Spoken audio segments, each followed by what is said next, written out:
Olá, meus queridos irmãos e irmãs. Durante esses dias em que nós estamos impedidos de assistir aos cultos regulares em nossas congregações, por conta dessa pandemia que nos enclausurou em nossas casas, eu gostaria de gravar uma série de vídeos com base em temas bíblicos, especialmente baseados no Sermão da Montanha, mais especificamente em Mateus 6, versículos 9 até o versículo 13, e que serão disponibilizados no canal do YouTube da nossa igreja. O assunto sobre o qual iremos abordar nessa oportunidade é, sem dúvida, um assunto que Satanás preferiria que não explorássemos. E por quê? Porque hoje é minha intenção apresentar a você uma arma imbatível que Deus nos forneceu para todos os momentos da vida, mas em especial para os momentos de crise como esses que nós vivemos. Agora, essa arma específica está incluída no arsenal espiritual que todo cristão recebe quando se entrega ao Senhor, mas a maioria não percebe que a possui. Essa arma não é apenas de natureza ofensiva e defensiva, mas carrega consigo força mais que suficiente para derrotar completamente o nosso arqui-inimigo. Infelizmente, poucas pessoas têm ideia de como tirar o máximo proveito dela, e devido à nossa incapacidade de entender e utilizar completamente essa arma, facilmente ficamos entediados com ela. Na verdade, há pessoas que até adormecem rotineiramente enquanto tentam usá-la. Se você ainda não conseguiu adivinhar, a nossa mensagem é sobre a oração. A oração é algo absolutamente vital para o nosso bem-estar espiritual. De fato, além de ser uma arma espiritual, foi corretamente descrita como a respiração da alma. Assim, é importante que, nesse momento, você abra os seus ouvidos e coração. Evite toda e qualquer distração, à medida que exploramos juntos esse fenômeno poderoso, mas muitas vezes subestimado. A melhor maneira de pensar em uma descrição da oração é que a oração do crente fiel pode se tornar asas espirituais, pelas quais podemos potencialmente ascender ao céu. Mas, como eu disse anteriormente, muitos cristãos hoje ainda não testaram verdadeiramente essas asas magníficas. E isso é uma pena, porque essas asas em particular foram projetadas para voar sobre as correntes quentes do amor de Deus, permitindo que a alma que crê se erga acima de todo e qualquer obstáculo que enfrentamos aqui nessa terra. É exatamente isso que a oração pode fazer. Mas, assim como os filhotes que não nascem prontos para voar acima das copas das árvores mais altas, nós também não nascemos sabendo orar da maneira mais eficaz e espiritualmente inspiradora. Veja bem, existe um processo ou uma série de estágios pelos quais o próprio Deus nos ensina a usar nossas asas de oração. E, ao longo dessa meditação, você perceberá que cada estágio da oração parece nos preparar, se não nos levar diretamente ao próximo estágio. Hoje falaremos sobre 4 estágios principais ou tipos de oração. O primeiro que queremos considerar é, de longe e surpreendentemente, o tipo mais comum de oração. Essa oração é proferida às vezes por pessoas que nem mesmo professam acreditar em Deus. Na verdade, às vezes, é quase involuntário. Vamos chamar essa oração de oração do desespero. Seria seguro dizer que todas as orações feitas a Jesus na Bíblia, 9 em cada 10 eram desse tipo. Orações não oferecidas de maneira espiritual, calma, mas abruptamente arrancadas de alguma alma perturbada por uma terrível aflição, crise ou emergência. De fato, o que essas orações carecem de espiritualidade, mais do que compensam em puro desespero. Agora, muitas pessoas religiosas lhe dirão que Deus não ouvirá orações não espirituais de pessoas não espirituais, mas eu, pelo menos, precisarei discordar com base na história bíblica. Pergunte ao cego que teve a visão restaurada, pergunte ao paralítico que foi baixado pelo telhado, mas saiu andando pela porta.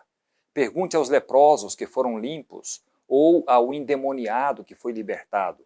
Ou pergunte à mulher curada de sua grave hemorragia, que orou apenas em seu coração quando estendeu a mão e tocou a borda da capa do Senhor. E não vamos esquecer o apelo desesperado da mãe Cirofenícia, que é um apelo persistente que trouxe a filha de volta da beira da morte. Orações espirituais? Dificilmente. Mas, no entanto, observe que todas elas foram misericordiosamente respondidas pelo Senhor. Esses fatos revelam a verdadeira bondade de Deus, porque Ele não espera até que sejamos bons o suficiente ou suficientemente espirituais antes de honrar nossas orações com sua atenção. Não importa quão vazias de espiritualidade elas possam ser inicialmente, Ele nos encontra onde estamos exatamente com o que nós precisamos. De fato, acredito que quando enfrentamos tragédias e julgamentos, quando encontramos nós mesmos ou nossos entes queridos em situações desesperadoras, existe uma tendência natural colocada em nossos corações pelo próprio Deus que nos exorta a clamar a Ele por ajuda. E muitas vezes é por meio de gritos como esses que nasce uma vida de oração e começa um relacionamento com o Senhor. E muitas vezes dessas orações de desespero, outro tipo de oração é concebida. Quando nos encontramos voltando a Deus repetidas vezes, orando para que Ele nos liberte mais uma vez dessas situações perigosas em que parecemos tropeçar repetidamente, começamos a perceber, através da operação do Espírito Santo, que muitas daquelas situações são causadas por nossas próprias fraquezas. E assim nasce o segundo estágio da oração sobre a qual falaremos, a oração da confissão. Através dessa oração em particular, estamos essencialmente dizendo a Deus que Ele está certo e justo e percebemos que deixamos muito a desejar quando se trata de justiça. Agora, a oração da confissão é aquela que é orada não apenas pelos cristãos incipientes, mas também é proferida com bastante frequência por aqueles que estão crescendo em sua caminhada com o Senhor, porque quanto mais perto andamos dele, mais claramente vemos em nós mesmos nossa indignidade e injustiça. Talvez uma das mais famosas orações de confissão seja a oração de Davi, registrada no Salmo 51. Depois do seu caso de adultério com Betseba, foi revelado pelo profeta Natã, Davi se voltou para o único que ele sabia que poderia purificá-lo da sua grande culpa. Vamos voltar ao Salmo 51 e ler essa oração que coloca em palavras o que muitas pessoas têm em seus corações enquanto oram a oração da confissão. O Salmo 51, versos 1 a 9, diz: Tem misericórdia de mim, ó Deus, por teu amor, por tua grande compaixão, apaga as minhas transgressões. Lava-me de toda a minha culpa e purifica-me do meu pecado, pois eu mesmo reconheço as minhas transgressões, e o meu pecado sempre me persegue.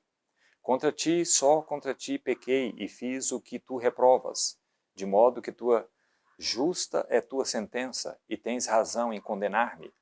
Sei que sou pecador desde que nasci, sim, desde que me concebeu minha mãe. Sei que desejas a verdade no íntimo e no coração me ensinas a sabedoria. Purifica-me com ensopo e ficarei puro. Lava-me e mais branco do que a neve serei. Faze-me ouvir de novo júbilo e alegria, e os ossos que esmagaste exultarão. Esconde o rosto dos meus pecados e apaga, Senhor, todas as minhas transgressões. Como Davi definitivamente entendeu, não é, irmãos? Junto com a confissão deve haver arrependimento, porque sem arrependimento a confissão é praticamente sem sentido. É por isso que a oração da confissão é absolutamente vital para a salvação, porque leva ao arrependimento e nos revela a nossa necessidade desesperada de um Salvador.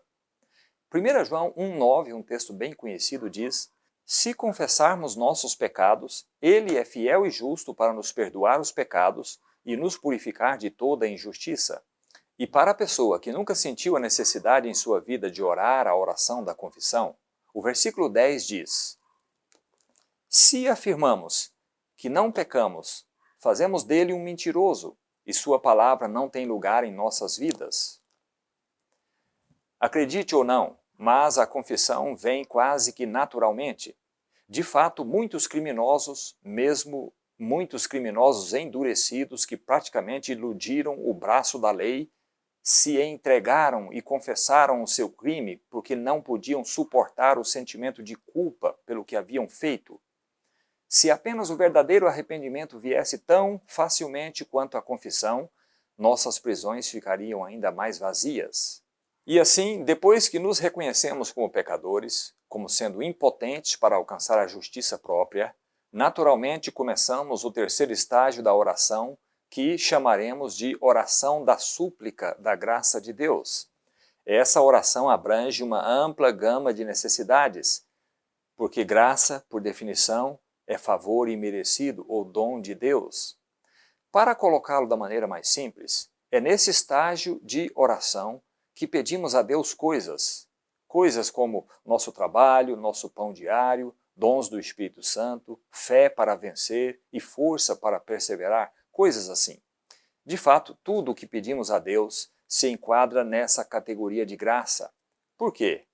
Porque nós mesmos não merecemos absolutamente nada e é somente por sua infinita graça que recebemos suas bênçãos. Agora, se é verdadeira a nossa analogia de que nossa vida de oração é como asas, então, nesse estágio de oração, progredimos um pouco do nosso estado original de ausência de voo. Nesse terceiro estágio de oração, estamos fazendo pequenos voos de baixa altitude, talvez flutuando de galho em galho, mas ainda não subindo espiritualmente aos céus. Mas, infelizmente, isso é tanto quanto verdadeiro. Muitos cristãos entram em sua vida de oração, milagrosamente batem asas e voam até o topo da árvore, mas, por algum motivo, não dão o próximo passo. Talvez não confiem totalmente em suas asas, ou talvez não saibam o que são capazes de realizar. Meus irmãos e irmãs, não levar nossa vida de oração para o próximo estágio é perder algo verdadeiramente surpreendente. É como possuir uma Ferrari e não sair da primeira marcha. Todo esse poder está ali, apenas esperando que o libertemos, mas nunca o fazemos. Que desperdício! No entanto, muitos de nós estão andando por aí com nossas vidas de oração presas na primeira marcha, sem perceber o poder que estamos retendo. Agora, se você olhar para os 3 primeiros estágios da oração, sobre os quais falamos até agora, a oração do desespero, a oração da confissão e a oração da súplica, você verá que cada estágio até esse ponto coloca como centro a você mesmo ou a si mesmo. Para não dizer que eles são egoístas e que o ego está muito envolvido nessas orações. E isso não é uma coisa ruim, afinal o próprio Jesus nos diz para pedir e nos será dado, e ele nos diz que se um pai terreno sabe dar bons presentes a seus filhos, quanto mais o seu Pai Celeste dará bons presentes para seus filhos que lhe pedem. Então, novamente, todos os 3 estágios da oração sobre os quais falamos até agora não são apenas passos descartáveis que usamos para chegar ao próximo estágio. Continuamos a oferecer essas orações ao longo de toda a caminhada cristã, e isso é normal. Mas o quarto e mais alto estágio da oração a que podemos aspirar é de longe o mais espiritualmente enriquecedor. A oferta sincera dessa oração não apenas o confortará em momentos de tristeza e lhe dará esperança em momentos de angústia, como também permitirá que você experimente uma paz interior impressionante, mesmo quando todos os outros ao seu redor desmaiam de medo, de incerteza e de pânico. Agora, antes de entrarmos nesse estágio da oração, precisamos perceber que em todos os aspectos de uma vida saudável de oração, a fé é sempre o fator determinante. E nossa fé deve ser progressivamente fortalecida à medida que avançamos para cada estágio. Tiago 1, versos 2 a 8, diz o seguinte sobre esse assunto. Meus irmãos, considerem motivo de grande alegria o fato de passarem por diversas provações, pois vocês sabem que a prova de sua fé produz perseverança, e a perseverança deve ter ação completa, a fim de que vocês sejam maduros e íntegros, sem lhes faltar coisa alguma. Se algum de vocês tem falta de sabedoria, peça a Deus, que a todos dá livremente, de boa vontade, e lhe será concedida. Peça-a, porém, com fé, sem nada duvidar, pois aquele que duvida é semelhante à onda do mar, levada e agitada pelo vento. Não pense tal homem que receberá coisa alguma do Senhor. É alguém que tem mente dividida e é instável em tudo o que faz. Outro texto importante é Marcos 11, 24, onde Jesus nos diz: tudo o que vocês pedirem em oração, creiam que já o receberam, e assim lhes sucederá. Novamente, a fé é a chave para uma vida de oração vitoriosa. Finalmente, o estágio de oração que muitos cristãos não alcançam completamente é a oração de submissão. Submissão total e incondicional à vontade de Deus.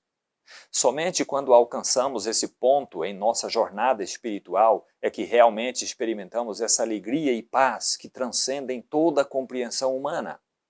Atingir esse estágio de oração é estar voando no meio do céu, tão focado na vontade de Deus que o eu estará total e completamente perdido. Se você examinar as Escrituras, todos os grandes homens de fé obviamente conseguiram isso, o estágio mais alto da oração. Paulo e Silas, por exemplo, que foram severamente açoitados e aprisionados por causa do evangelho que pregaram, fizeram dessa oração o seu escudo. Em Atos capítulo 16, nos diz que quando esses dois apóstolos foram acorrentados naquela masmorra fria e fedorenta, machucados e sangrando, eles não ficaram lá com pena de si mesmos, preocupados em conseguir sair vivos. A Bíblia nos diz que, por volta da meia-noite, eles começaram a orar e cantar hinos de louvor ao Senhor. Veja bem, eles estavam tão focados em Deus, sua vontade e suas vidas estavam tão envolvidas na vontade de Deus, que se perderam de vista, confiando o seu destino ao Deus que tanto amavam. E Estevão, o primeiro mártir cristão do Evangelho, foi um outro exemplo. Mesmo quando estava sendo apedrejado até a morte, a Bíblia nos diz que ele realmente orou por aqueles que o apedrejavam. Ele estava genuinamente preocupado com a salvação daqueles homens que o estavam matando. Como ele pôde fazer uma coisa dessas? Se você ler Atos capítulo 7, você verá que foi porque ele era totalmente focado em Jesus. Ele viu além das circunstâncias momentâneas e encontrou paz absoluta em Deus. É isso que trata a oração de submissão total. E finalmente vamos olhar para a vida de oração do próprio Jesus, que é um exemplo disso também. A Bíblia nos diz que, embora ele seja o Filho de Deus, enquanto estava fisicamente nessa terra, ele passou uma quantidade incrível de tempo em oração com o seu Pai. Foi registrado que ele passou noites inteiras em comunhão isolada. E por quê? Porque a oração traz poder. E se o Filho de Deus, sem pecado, precisava de tanto tempo em oração para suster-se espiritualmente, quanto mais nós precisamos, não é verdade? No jardim do Getsêmani, quando Jesus sentiu o peso do pecado do mundo começar a pesar sobre os seus ombros, esmagador, então, mais do que nunca, procurou extrair forças do seu Pai através da oração. E essa oração, que está presente nos 3 evangelhos sinóticos, é uma oração que todo cristão deve aprender. Ansioso pela cruz, mais do que isso, ansioso pela dor da separação do Pai, Jesus caiu com o rosto no chão e orou essas palavras: Pai, se for possível, passa de mim esse cálice. Todavia, seja feita a tua e não a minha vontade. Mateus 26 nos diz que Jesus repetiu essa oração 3 vezes. E ele repetiu 3 vezes porque pesava no coração.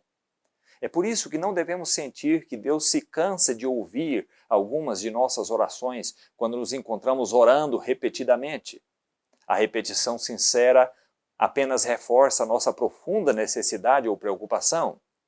E nenhum ser humano jamais poderia nem mesmo começar a sentir a profunda agonia que envolvia Jesus naquele momento, porque ele estava começando a pagar a penalidade pelo pecado de toda a raça humana. Nesse ponto, Jesus poderia facilmente ter abandonado sua missão e retornado ao céu, deixando-nos a enfrentar a penalidade por nossos próprios pecados. E é isso que a parte humana dele queria fazer. Foi sua natureza humana que orou: se for possível, Pai, passa de mim esse cálice.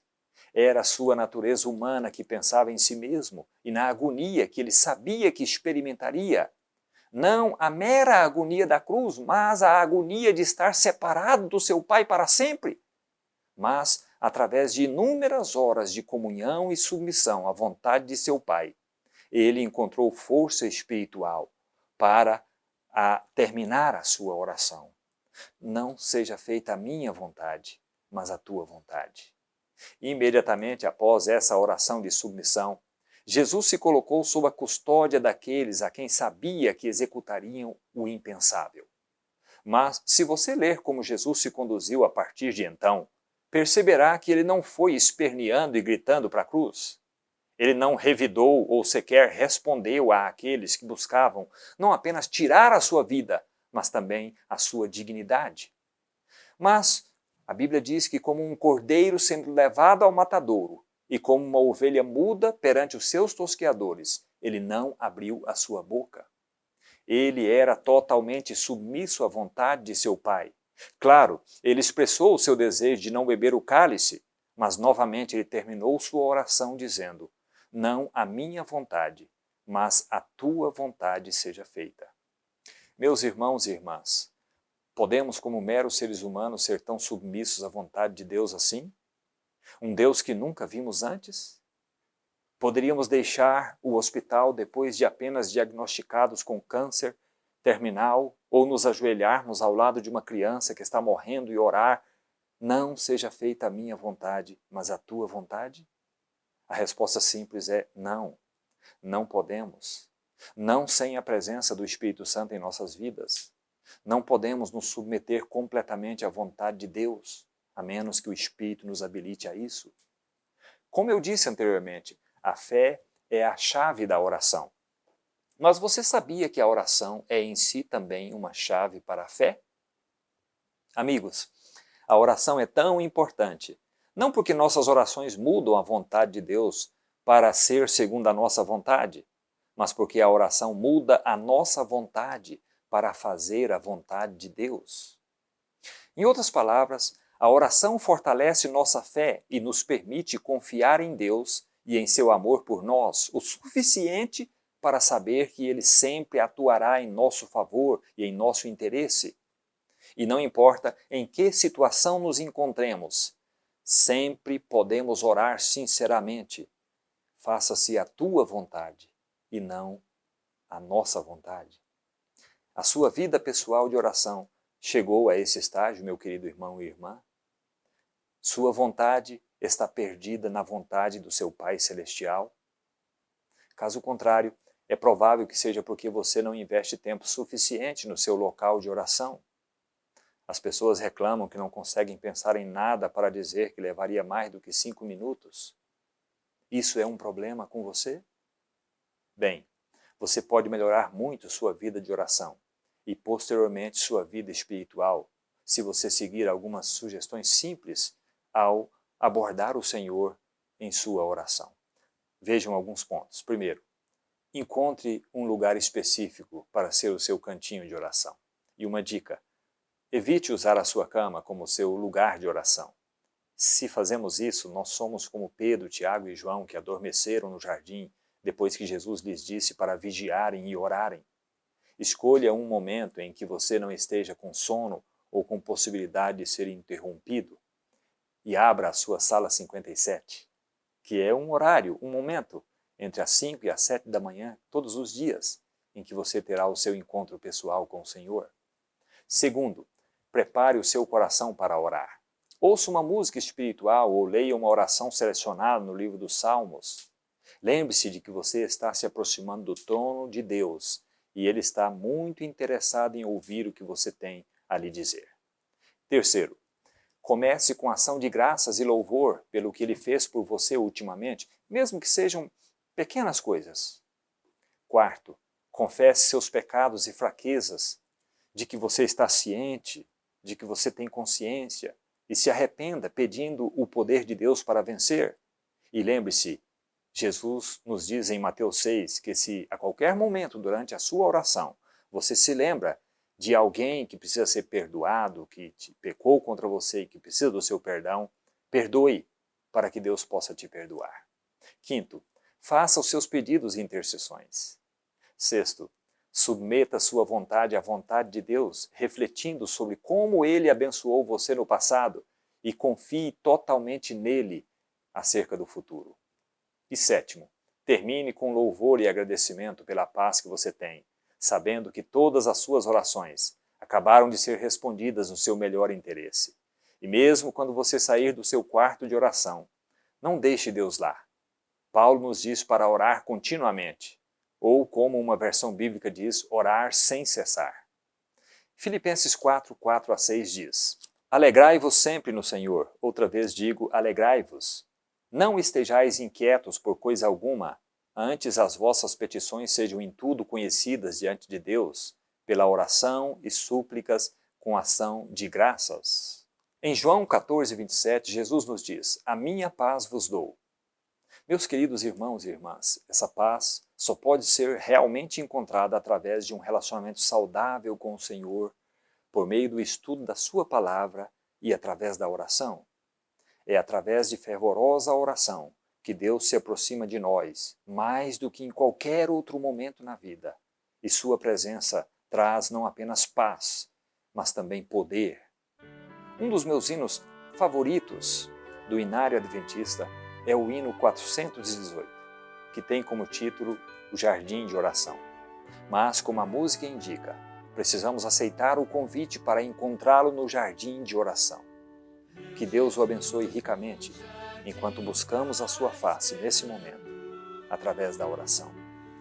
Querido Pai Celestial, muito obrigado porque, através da oração, podemos nos aproximar do Senhor e colocar-nos literalmente na sua presença. Obrigado porque o Senhor nos ouve e está disposto a nos abençoar. Obrigado porque a oração é uma arma poderosa que nos faz fortes para vencermos o inimigo. Ajuda-nos a nos valermos dela em todos os momentos da vida, mas especialmente nesse tempo de crise. Em nome de Jesus. Amém.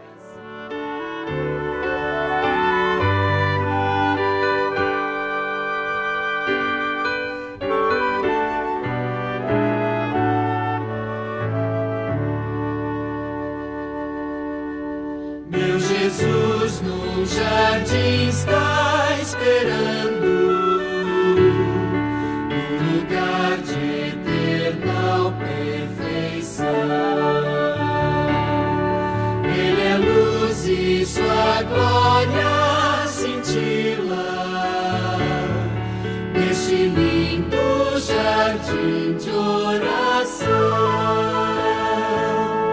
Oh, que lindo jardim, o jardim de oração. Oh, que lindo jardim de oração. Meu Jesus perto está e o portão abrirá neste lindo jardim de oração. Meu Jesus no jardim está esperando, onde eu vou suplicar-lhe perdão. Quero ouvi-lo falar de conforto neste lindo jardim de oração. Oh, que lindo jardim, o jardim de oração. Oh, que lindo jardim de oração. Meu Jesus perto está e o portão abrirá deste lindo jardim de oração. Meu Jesus no jardim está esperando,